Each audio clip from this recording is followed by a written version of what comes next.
what's on my mind is that I think everybody needs a divorce. It's kind of like buying a car, trading an old broken down mule for a Maserati. It's a lot better ride, more comfortable, and a lot better looking. See you later, old mule.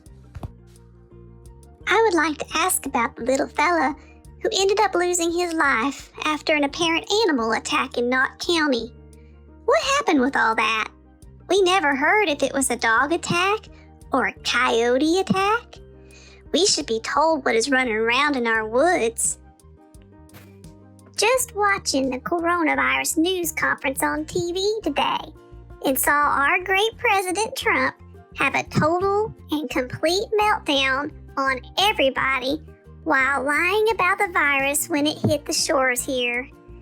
It just reminds me of how a big child that guy really is.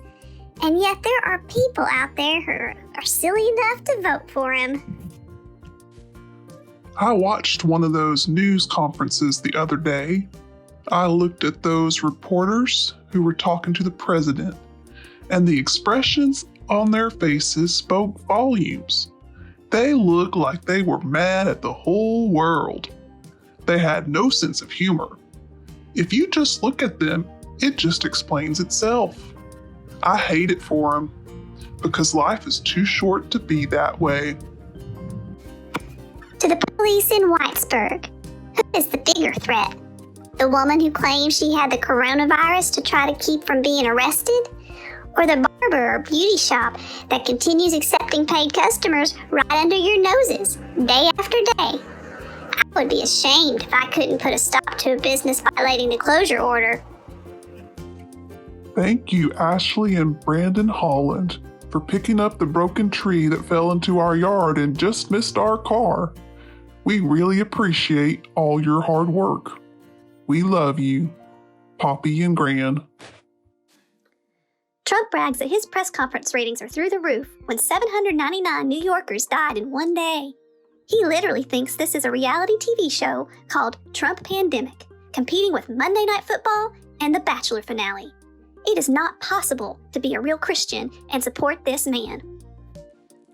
They want you to buy a cheaper grade of germ killer product than the tried and proved germ killer, rubbing alcohol. God bless President Trump. How many times have you heard preachers say, "It's the will of God," or "God spoke to me personally"? Some even proclaim that the COVID-19 pandemic is God's punishment for the sinful ways of humanity.